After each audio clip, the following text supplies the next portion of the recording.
Why do you feel you were on that panel?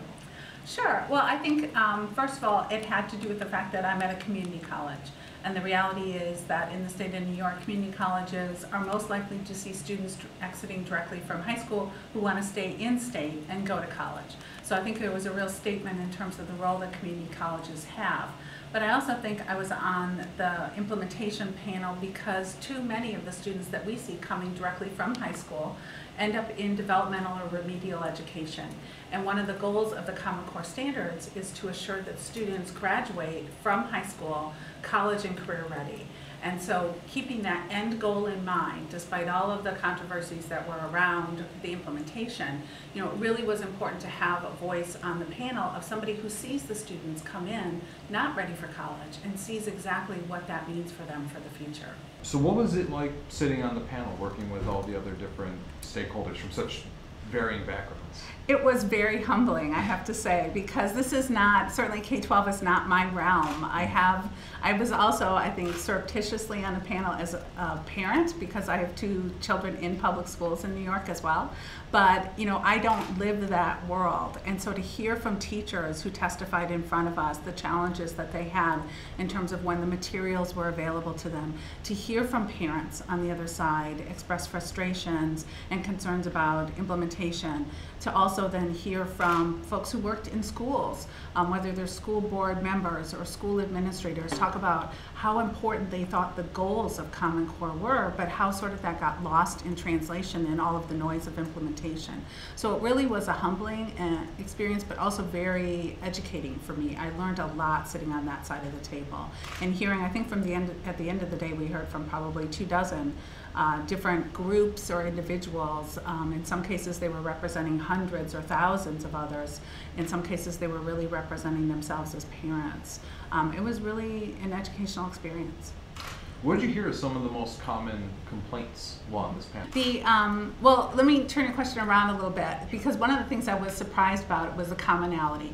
And that was that folks really believed in the goals of Common Core. There was not a single entity, whether it was somebody representing NYSET, for example, or somebody representing children as a parent, who said they did not believe in the goals of Common Core, which is to have all students graduate high school, college, or career ready. They all thought that was important. Nobody wanted to step away from that. They saw how critical that was to the future of children, but also to New York State. But then having said that, what they pretty much said consistently was that the implementation was flawed, that the goals of Common Core got lost, and so they weren't really clear how to articulate them. So that was a challenge. What they also said, especially the faculty members, was that the materials that came to them in terms of preparing for Common Core were really late, and that they were voluminous. And so we had a faculty member in front of us, a teacher who really sort of gridded it out for us to say, okay, this is when I got the materials, this is when I was supposed to be implementing the standards, this is how much material I got. And in some cases it was 500 pages worth of material, maybe a week before the standard was supposed to be rolled out. And you sit there and suddenly everything starts to click into place. Why are teachers so frustrated? Why are parents up in arms? Why are superintendents concerned? And it's because it just wasn't rolled out in a logical fashion. And so that was interesting to hear person after person after testifying that they really had these goals and kept them to heart, but the state just didn't really do what it was supposed to do in terms of rolling them out. So you think that the Common Core Standard itself does seem to have really public support, at least in the end goals, at least in the ideal of what it should be, but then the implementation was what really got Absolutely. And what sticks with me is a story that one of the principals told who testified in front of the panel. And she said, she's at an elementary school, and it was a principal in Albany. And she had a hard time herself sort of articulating, why is this such an important goal, and why are these standards changed, and why is it different now than it was in the past? And she actually went to the local community college, in this case Hudson Valley Community College, and talked to them about what are some of the fastest growing careers. And she described herself being taken aback by how she didn't even know what they were. Yeah. That she couldn't even articulate what some of these folks were doing once they got jobs. So she actually brought individuals from the community college to talk to the parents of the children in her school and say, this is the career of the future. Do you know what this is? do you know what education it takes to prepare for this? And she said suddenly it made the Common Core standards real for them. You know, why are these standards, let's again take away all the other stuff, but why is it important? Why is the world changed? Why do our standards need to change too? And I thought that was really telling, and it's true. I mean, I look around my institution, and there are careers we're training students for today that didn't exist when I went to college, which of course was a million years ago, but probably didn't even exist 5 years ago. I recall talking to somebody, the daughter of a friend at a gathering, and she told me she was going into financial engineering. And I said, can you explain to me what that is? I know what engineering is, and I have a degree in finance. What does it mean when you put them together? And she described it. That did not exist, you know, a few years ago. So when the world changes like that, you need to change the standards. And I think part of helping folks understand why the Common Core standards are so important is helping them to understand what skill sets are necessary and how are they different from when I went to school, because we all, as a natural tendency, default to what we did. And if it was good enough for us, why isn't it good enough for you? And so the natural answer is, okay, well, are you ready to be a financial engineer? Are you ready to be a bioinformatic technician? Are you ready? No. Well, that's because that career didn't exist when you went to college. Would you say that a lot of these differences are largely STEM? Science, technology, engineering, mathematics? Absolutely. And you know, there's a lot that's around STEAM as well, right? And moving the arts inside of STEM, because what you're talking about is not just critical thinking skills, but also creative thinking skills. It's that innovative push that we're really looking for. And I think that's the sense of urgency around the Common Core, is how do you continue to provide the educational experiences students need K through 12 so that they can be the next innovators in the new economy. A lot of that innovation certainly is going to be around science, technology, engineering, and math, and the reality is that too few American students are going into those disciplines. That's a challenge, because when you think about who makes things, who creates things, who comes up with the next big idea, we want that to happen from this country. You know, we're sitting in Rochester. You know, there was Kodak once. Where's the next Kodak in Rochester? Where's the next Bosch and Lomb? You know, that sense of innovation needs to be spurred, but it's hard to innovate if you don't understand the basics. You know, innovation really builds on your concrete understanding of how things fit together, how the world works together. One of the interesting things for me was to hear teachers articulate how different it is to teach with the Common Core standards, that you're not just teaching memorization of content, you're teaching the acquisition of skill sets that are transferable across disciplines, and how important that is. So when you think about, you know, I'll just use RIT as an example, when you think about the programs that are at an institution like RIT, they're really cross-disciplinary. That's where the energy is. And so, you know, knowing that 1066 is an important historical date is probably not necessarily going to help you as much as understanding how we understand history and getting at that deeper level of learning. And that, to me, is what's promoted through Common Core as well. So now in this panel, you've made some recommendations as to how we could change the rollout of the Common Core. And mostly yours was very much trying to relieve a lot of this high stakes testing pressure from younger kids. What was the reasoning behind those policies? Well, the K through 2 was interesting to me, and again, you start to learn a lot sitting on the other side of the table from the people who are across from you. So we had somebody come in who really talked about the lack of a value of a bubble test given to someone in 1st or 2nd grade, which on the face of it seems really logical, but it's clear that that logic didn't make it all the way down the hill, if you will. So, you know, I think about my kids when they were 6 and 7. I think about myself when I was 6 and 7. You know, I went to kindergarten at the time period where they were still teaching you to tie your shoes in kindergarten, and that was a remarkable achievement. We didn't bubble that in, we actually did it. But I think that that was a big challenge. And what we didn't want, I think, as a whole, as a panel, was for that sort of testing to interfere, if you will, with the outcomes of the learning that was supposed to be happening. You know, when it's all about teaching, think about it, teaching 6 and 7-year-olds even how to bubble in.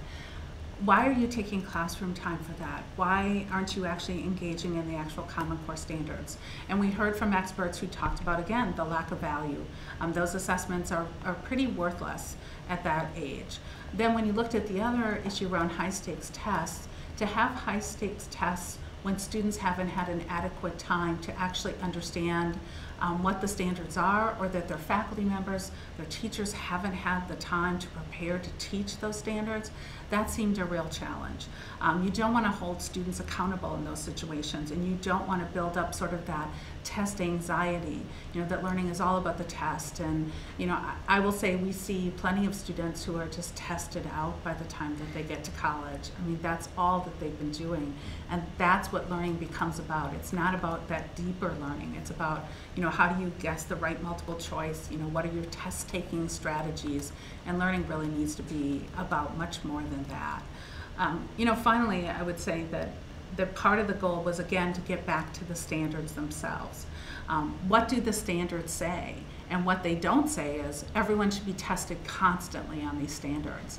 And one of the interesting bits of data presented to us from somebody who had done this analysis of all across districts, the percentage of testing that was actually associated with the Common Core was very small, but districts were doing tons of different testing. And so folks sort of wrapped it all up into a ball and said, this is all about Common Core, but in fact, most of it wasn't. And that leads you to ask, why are districts doing this much testing, and is it improving learning? And there doesn't seem to be a lot of data that says that it does. Do you feel that standardized testing is a fair way to evaluate students? Well, I think at some point, because of the huge numbers of students that you're dealing with, there needs to be some sort of standardized test. But I'm very much a fan of what's called multiple measures, right? That you don't really have that single high stakes assessment that says you either move forward or you stay back. That it's one of multiple measures that you're looking at, some of them which may be GPA, maybe other indicators of potential. The reality is there's always some percentage of students who don't test well, for whom that particular modality of testing is never going to work. But you don't want to penalize them because of that when they're actually showing incredible indicators of success in other areas. So standardized tests are always going to be part of it, but I really resist the notion that that should be it. Even if you think about getting into college, everyone does an SAT or an ACT, or in our case an AccuPlacer, but that is not the sole determinant that any institution thinks of, okay, well, you've got a great SAT and you failed all your courses, but look, you had a great SAT, let's let you in. I mean, it's really rolled up into a much more complex system of evaluation, which takes time, but I think that's important, especially when you're talking about education. So now one of the big things Cuomo has been pushing for very aggressively in this process is teacher evaluations. Mm-hmm. Do you think that standardized tests could ever be used as an indicator to determine the value or wealth of a teacher? Mm-hmm.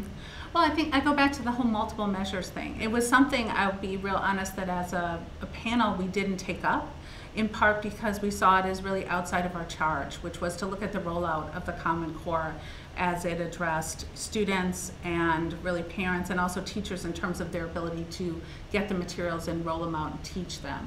But from our perspective, the whole evaluation system was much more a district issue and really a contractual issue. It wasn't ours to wade into. But I think as in anything, you're looking at multiple measures of success. So, I'll put it on myself for a second. So I'm evaluated every year by the board, and so part of what they look at is, for example, is our foundation doing better? Because part of my responsibilities include helping the college to raise money. Part of it is around our students being successful, so we look at success measures. We have a strategic plan that we have dashboard measures around, and if enough of them aren't moving in the right direction, I would imagine the board would be concerned about me. To me, that's, again, a real composite of how you look at how successful someone is. I know there's a lot of concern because there are poor districts and richer districts. That would be part of a multiple measures approach to teacher evaluations, to be sure. Leaders of the Education Committee, Nolan and Flanagan, have actually come together and said that there should be a 2-year moratorium on the Common Core. Mm-hmm. How do you feel about that sort of policy? Mm-hmm. Well, I thought it was interesting that there was only one group that came before the panel that indicated they were in favor of a moratorium, and it was NYSET, the teachers union. Every other group, whether it was an individual parent, a teacher representing subsets of teachers, or in the case of even NYSET, every other school association that was there as part of the New York Association of School Associations or something, they have one of those titles, said please don't have a moratorium, that folks had indicated that their faculty, their administrators, even the students and parents had put so much energy into trying to understand and implement this, that to say, okay, we're going to step back for 2 years would really be disheartening and demoralizing. And that since everyone believed in the standards, what they were really looking for was a much more moderated approach to how they were rolled out. And that's what they really recommended, that we think seriously about how to roll them out, but not to stop rolling them out. So I think the panel really heard that clearly and sort of put forward recommendations in that direction. All right. I'm going to step away from Common Core for just a second and ask a question more about MCC. You said that a lot of the careers of the future are very much focused around STEM fields, or as you go in STEAM fields, including the arts in there. But one of the biggest colleges that graduate students at MCC is the College of Liberal Arts. Do you think that that is a college that's producing sort of the skill sets for the future of the economy? Yeah, and what's interesting, I will say, is that the liberal arts program at MCC is so big because it's actually the largest transfer degree program. And what we have at MCC is a lot of 2+2 programs. So you do your first 2 years here, and you can go on to any number of institutions. I think at this point we have over 40 2+2 agreements. Plus we've got other students who transfer outside of 2+2 agreements. And what they find is that they need to carve out, if you will, their own degree program path. Because what it takes to transfer, let's take a STEM field like engineering, what it takes in terms of the actual course set to transfer to RIT is very different than what it's going to take to transfer to U of R or to Syracuse. And so embedded in those liberal arts degrees are a lot of students who are going to transfer in one of the science programs, just because the articulation path is so specific from institution to institution. I think it would make a world of difference for all transfer students if they just knew, okay, if I take these courses, I can go anywhere, but it doesn't work out that way.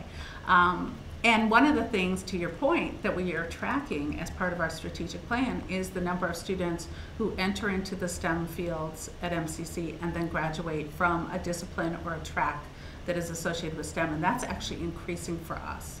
And our students are very sought after, especially in engineering and the sciences, because there's a huge demand in the transfer institutions to increase the population in those programs.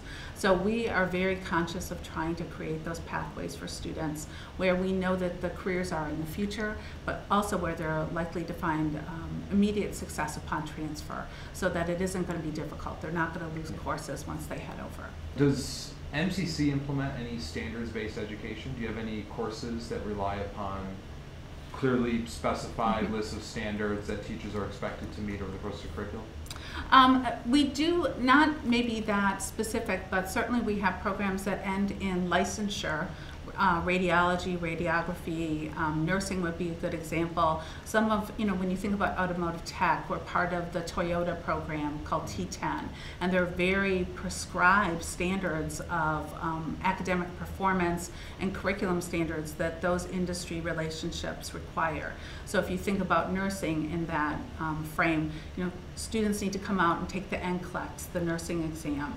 And so that really determines what's important within the curriculum, along with discussions with hospitals. So some of those programs that are going to go directly into a career, the curriculum is very, very specifically tailored by input from the folks who will then hire those students. So in that case, it is specifically standards-based, but I wouldn't say that we then take those standards and apply them to faculty. It's more around how do we design that curriculum. Do you feel that you have a role of leadership concerning the Common Core, almost trying to look at what should the standards be, or how you could possibly change the standards based on changing the economy? Well, yeah, I think we're in a real interesting sort of middle ground, which is probably another reason why I was on that panel, which is that, if we have programs that we tell students are career track programs. And so from our perspective, that's an implicit promise that if you complete this program, you will find a job, right? We're not saying this is a transfer degree. We're saying this is career and technical education. So what does that mean? It means on this side, we're talking to all the employers. And on this side, a lot of the students who come into those programs are non-traditional. So it's been a long time since they saw the inside of a high school classroom. But a significant portion of those students are coming direct from high school. And we know what this program is going to take. We know the standards that industry has demanded. So it's really, I think, an opportunity to have those discussions at the high school level then, that in order to be successful, say in an optics systems technology program, where there's a huge demand for folks who come out of that program and the supply pipeline is simply not big enough. But what that also means is that folks on this end are really looking for a very specific set of workers. That you're going to need this skill set in order to be successful in our program. But as a corollary, if you are successful in our program, you have a job on the other side. And there's not a lot of programs in higher education that can say that now. But the concern then is what populations can't access these programs because they don't come out prepared from high school. And too often those are students who desperately need access to career pathway programs because of their economic situation. So, you know, it's that terrible conundrum that the students who most need these programs often have the least preparation for them. So we try to put in place a lot of pre-programs, if you will. We do summer bridge programs. We work with high schools around college readiness. We do summer career sizzler programs, we call them, so that students are introduced to these career fields and are connected with employers early on. You know, we do as much as we can so that those students are successful, because we see the real opportunity for them when they do come into these programs and can come out on the other end. It truly is a life changer for many of these students. And that's, you know, in all this dust up about the Common Core, what I hope people don't lose sight of is how important it is for students to graduate college and career ready in today's society. And then on the flip side, how detrimental it can be for them if they're not. And it's not the student's fault. You know, if you think about it, you don't know what you don't know. You know, you're going through high school, and if it's at the end somebody hands you a diploma and says you graduated high school, you graduated high school. And then you show up at my institution or any of the other Rochester area colleges or across the state, and someone says, you know, you graduated from high school, but you really aren't ready for college courses. Now we're going to put you in a year's worth of developmental education or 2 years. Where do you go from there? And the fact that you don't have the math skills that will ever qualify you to be an engineer. So just write that one off. That's a terrible future. And so that makes the responsibility around the Common Core really important. And as much as we want to argue about the implementation, the goal is so noble and right for the populations that we're talking about.